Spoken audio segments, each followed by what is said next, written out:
많은 사람들이 만약의 경우를 걱정해 민간 의료보험에 가입한다. 60만 원 정도 되는 것 같아요. 나한테만 들어간 것도 한 40만 원 좀 들어가고 또 신랑도 한 50만 원 좀 들어가고. 건강보험으로는 뭘 다 보장을 해주는 거는 아니니까. 갑자기 일어난 상해 사고나 질병에 대해서는 병원비 부담이 확실히 차이가 느껴지기 때문에 민간 의료보험 가입자는 해마다 크게 증가하고 있다. 성인 10명 중 7명은 민간 의료보험에 가입돼 있는 상황이다. 최근에는 특히 실손 의료보험 가입이 크게 늘었다. 2018년 기준 3,400만 건을 넘어섰다. 국민의 66%가 가입한 셈이다. 국민들이 실손보험에 계속 가입하는 이유는 이전의 건강보험의 보장성이 낮았을 때 건강보험이 고가의 의료기술에 대해서는 보장을 안 해줬을 때를 여전히 국민들이 기억하고 계신 것 같습니다. 근데 최근에는 이제 건강보험이 대부분의 고가의 의료기술에 대해서도 보장을 하고 있기 때문에 사실 실손보험을 굳이 가입해야 될 필요가 지금은 많이 줄어들었다고 할 수 있을 것 같습니다. 네, 목에 몽우리가 생기더라고요. 목에 몽우리가 생겨서 이상하다 싶어 동네 병원을 갔는데 엑스레이 찍었거든요. 그런데 가슴 쪽에 3cm의 정체불명의 그런 종양이 있다 하더라고요. 그때까지만 해도 그렇게 크게는 생각 안 했어요. 그래도 큰 병원으로 가라 해서 큰 병원을 갔는데 그래도 CT를 찍으니까 이게 악성 종양으로 나왔던 거죠. 치열한 경쟁을 뚫고 공무원 시험에 합격한 박수형 씨. 사회복지 공무원이 되어 업무에 적응해 나가던 때에 혈액암 진단을 받았다. 항암 치료 때문에 휴직과 복직을 반복해야 했다.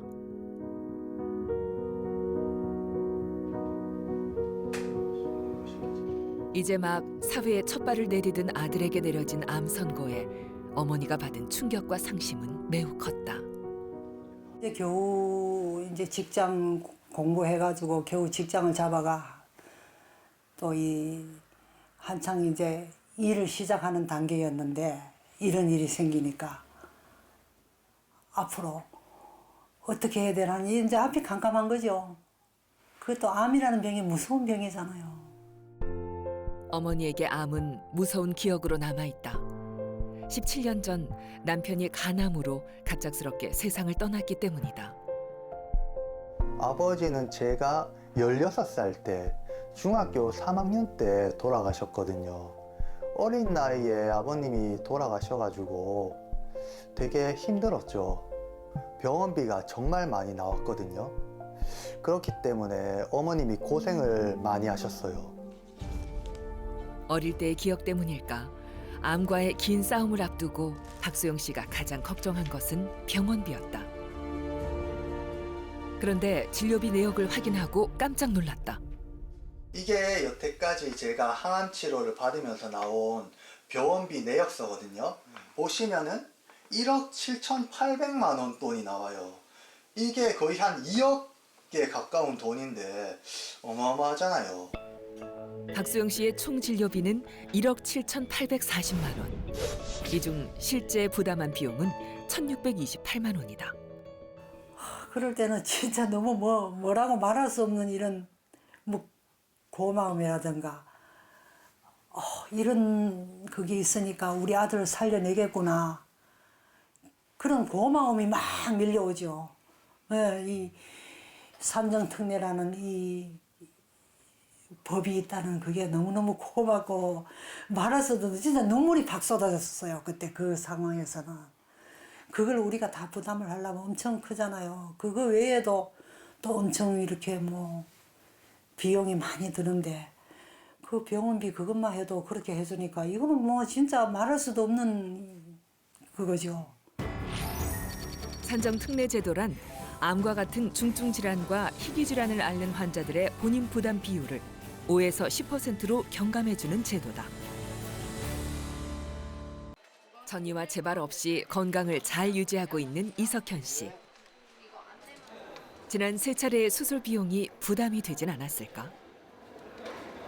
간암 수술했을 때가 제일 많이 나왔어. 환자 부담하고 비급여하고 해가지고 315만 원이 나오고. 간암 수술 당시 진료비 총액은 1,726만 원. 이 중 비급여 항목을 포함한 본인 부담액이 315만 원이다. 세 번의 암 수술 비용을 합치면 진료비 총액은 4,300만 원이 넘는다. 산정 특례 제도가 적용돼 이석현 씨가 실제 부담한 진료비는 960만 원 정도다. 옛날엔 그랬죠. 전에는 암에 걸리면은 뭐 사람도 뭐 하여간 참 힘들고 집안도 그냥 그 풍지박산이 나는 걸 다들 그렇게 알고 있었는데 우선 하여간 그 산정 특례가 돼가지고 5%만 부담이 된다니까 우선은 안심이 됐고. 과중한 의료비 고통을 줄이기 위해 2017년부터 건강보험의 혜택을 늘리는 보장성 강화 대책이 시행되고 있다. 선택진료비가 폐지되고 상급 병실비 문제가 해결됐다. 고가의 검사였던 MRI, 초음파 검사가 급여화돼 검사 비용이 줄었고 저소득층의 혜택이 늘었다. 30년 넘게 개인 택시 운전 일을 한 김현호 씨. 2년 전 폐암 4기 진단을 받았다. 내가 갑자기 숨이 차더라고요. 저기 청포도 해수욕장을 놀러 갔는데 그냥 갑자기 숨이 차니까는 컨디션이 안 좋으니까 병원을 간 거죠. 여기 와서 보니까는 그게 폐암이라고 나온 거죠. 그게. 오늘은 방사선 치료 결과를 확인하는 날이다. 치료 끝낸 지 이제 한 달쯤 되셨는데 어떠세요? 숨 찬 게 좀 더 나아지셨어요? 네. 이제 얼마나 걸으실 수 있으세요? 걷는 건 괜찮은데 그래도 걷는 건 지금 걸어요. 근데 하고 나서 지난 암 진단 당시의 폐 사진이다. 이 까만 게 폐예요. 폐가 이제 양쪽 가슴에 이렇게 두 개가 이렇게 있어야 되는데 오른쪽은 폐에 물이 많이 차면서 정상적인 폐는 요 정도밖에 안 됐고 여기가 폐암 덩어리입니다. 여기 요만큼, 여기는 요만큼이죠. 그래서 사이즈가 많이 줄었고 엑스레이 검사에서 그렇고 CT에서 보면 더 우리가 정확히 볼 수 있고 달라졌어요. 맞아요. 네, 옆에서 이렇게 듣기에도 정말 달라져서 고맙습니다, 처음에 오셨을 선생님. 때보다 네. 너무 고생하셨어요. 항암 치료 시작 전 부부의 가장 큰 걱정은 치료비였다. 일단은 비용인데 비용은 이제 우리 애들을 앉혀놓고 말을 했어요. 아빠가 지금 열심히 해서 벌어놓은 돈은 아빠를 위해서 쓰도록 하자. 그 나머지 부분은 니네들이 하지 않겠느냐니까는 다들 그렇게 다 옳은 방법일 것 같다. 그래서 이제 시작을 했죠. 그런데 신약을 먼저 쓰면 보험은 안 된다 그러더라고요. 그거 맞고 산다는 보장이 없잖아요. 예? 네, 나는 제일 처음서부터 나는 포기하겠다 이렇게 얘기했어요. 제일 처음부터 액수 많이 나오니까는 제일 처음부터 안 맞으려고 그랬었죠. 근데 그 맞고다 보니까 8차까지 갔어요. 그러면 이게 몇 차에 끝나냐? 내가 주치한테서 볼 때 끝이 없다는 거예요. 고가의 약제 때문에 치료를 이어가야 할지 고민이 많았던 상황에서 큰 힘이 되어준 것이 있다. 재난적 의료비 지원이다. 2019년 발생한 의료비 중 김현호 씨가 낸 본인 부담금은 5천만 원 정도. 그런데 재난적 의료비 지원으로 1,500만 원을 지원받았다. 재난적 의료비 지원이란 소득에 비해 과도한 의료비가 발생했을 때 치료비의 일부를 지원하는 제도이다. 연간 2천만 원 범위 내에서 본인 부담 의료비의 50%를 지원한다. 큰 돈이에요. 그 돈 갖고 다시 또 그 희망을 주시는 거거든요. 다시 또 그거를 치료를 받을 수 있고 치료를 받은데 마음 편하게 받을 수 있게 해준다는 그 제도가 더 확산이 돼서 여러 사람들이 다 알고 그랬으면 정말 좋겠어요. 치료만으로 힘든 시기에 병원비를 걱정해야 했던 김현호 씨. 경제적인 이유로 치료를 포기해야 하는 일이 발생하지 않도록 건강보험의 의료 안전망으로서의 역할이 강화되고 있다. 2017년 건강보험 보장성 강화 대책을 시행한 후 보장률은 꾸준히 증가하고 있다. 하지만 OECD 평균인 80%에는 여전히 뒤처지는 수준이다. 만약에 이 본인 부담금이 정말 그 가계 부담이 되지 않을 정도로 작고 나중에 이제 결과적으로는 그 유럽에서 하는 것처럼 거의 무상의 상태로 가게 되면 실손보험을 굳이 들을 필요가 없잖아요. 그러면 일반 국민들은 그 실손보험료만큼을 오히려 아낄 수 있게 된다. 이게 이제 지금 이 보장성 확대를 하는 이유인 거거든요. 그래서 그 앞으로는 건강보험 하나만 있으면 다른 염려를 할 필요가 없을 정도로 이 보장성을 올려줘야 된다. 건강복지 선진국으로 꼽히는 독일. 1883년 세계에서 가장 먼저 건강보험 제도를 도입했다. 국민의 90%가 공적 건강보험에 가입돼 있고 고소득자는 민간 의료보험에 가입할 수 있다. 독일은 늘어나는 의료비 부담에 어떻게 대처하고 있을까? 독일에서 아플 때 가장 먼저 찾는 곳은 주치의 병원이다. 대부분의 환자는 진료 예약을 하고 병원을 찾는다.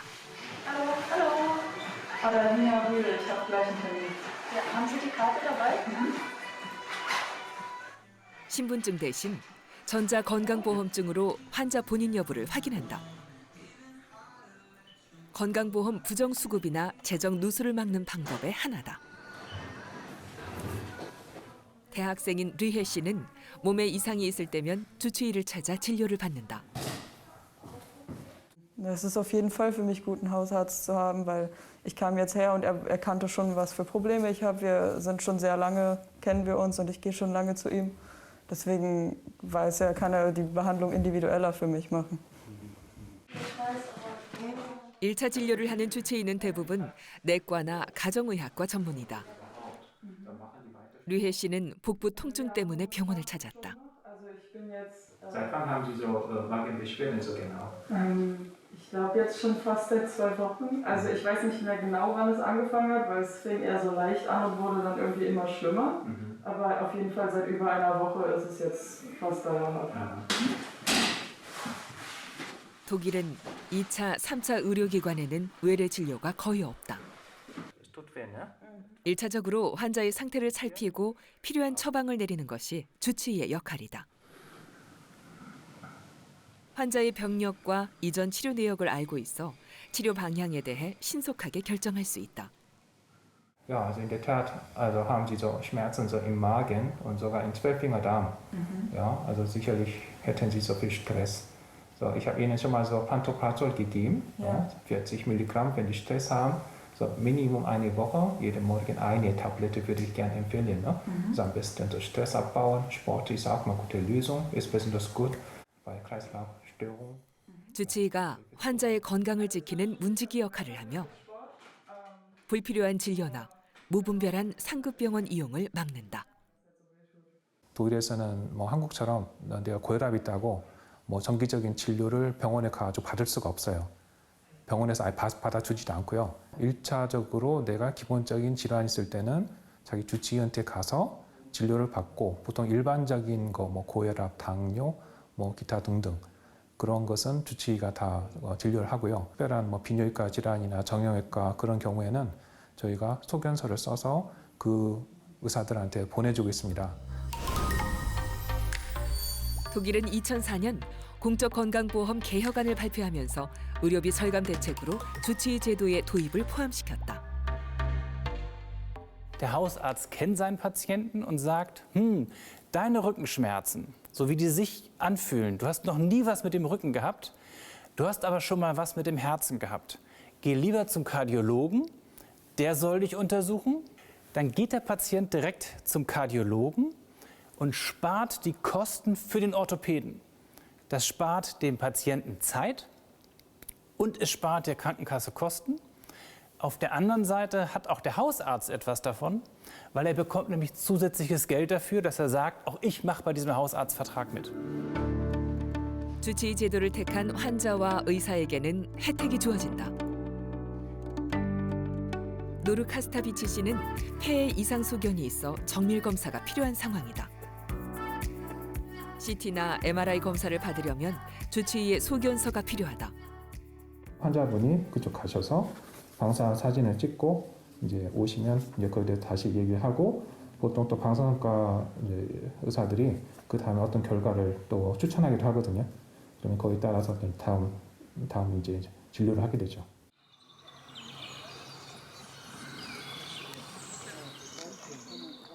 주치의의 권유로 운동을 시작한 류혜 씨.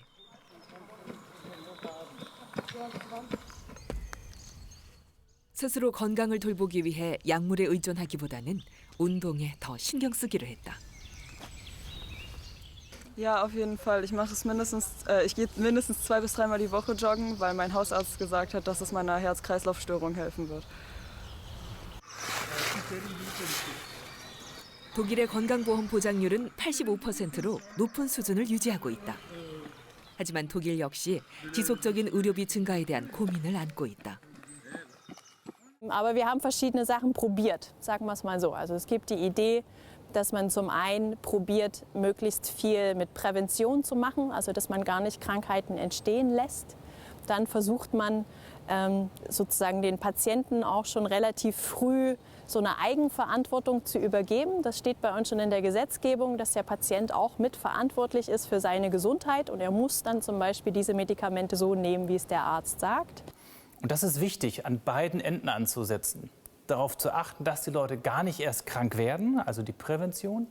Und auf der anderen Seite die Behandlung, die Medizin möglichst qualitativ hochwertig, damit es den Menschen hilft und lange hilft und gleichzeitig möglichst wirtschaftlich zu erbringen, damit wir zwar alles machen, was notwendig ist, aber eben nicht mehr und nicht teurer als notwendig. 고령화가 심화되며 의료비 증가는 모든 나라가 안고 있는 문제다. 독일은 주치의 제도와 개인의 책임을 늘리는 정책으로 건강보험의 재정 안정을 유지하고 있다.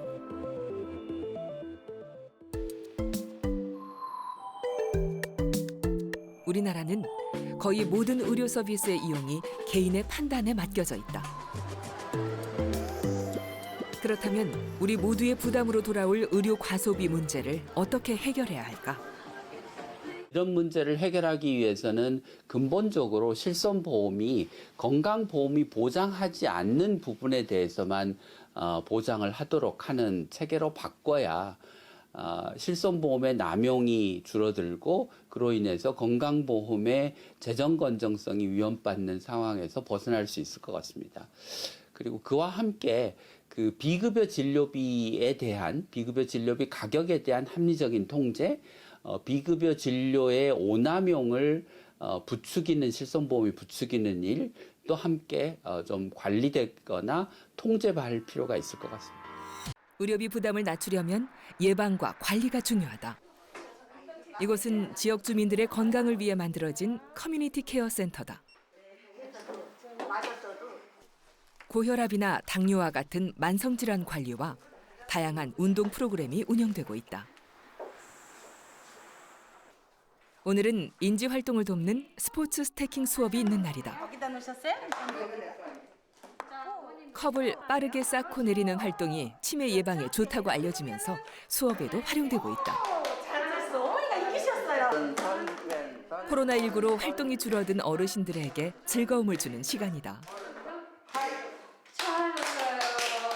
건강해지는 것 같으세요? 건강해져요. 맞아요. 마음의 첫째 건강이고 머리를 쓰니까 머리 아픈 것이 많이 언제 아팠다가 도망갔어요. 아프면은 병원에도 들어가고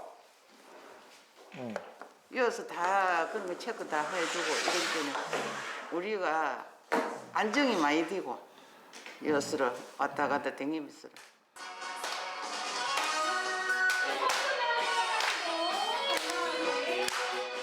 만성질환 관리와 치매 예방은 노년의 삶의 질을 높이는 데 무엇보다 중요하다. 또한 노인 의료비 부담을 줄이는 방법이기도 하다. 어르신들이 표정이 달라지세요.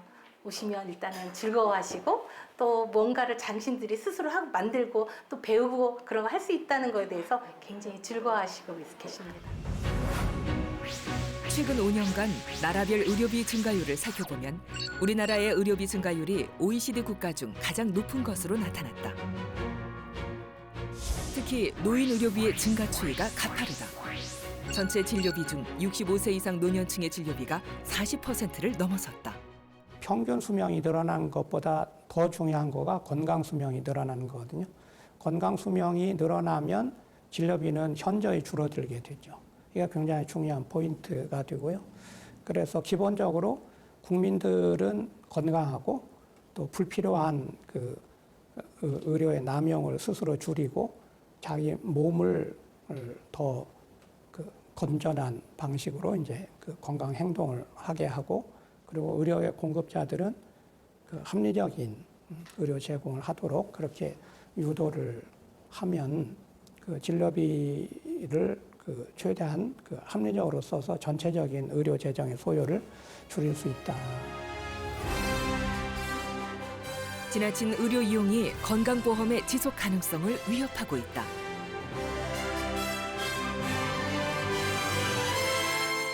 스스로 건강을 관리하고 합리적으로 의료 서비스를 이용하는 일. 보편적 건강 보장을 누리기 위해 우리가 해야 할 일이다.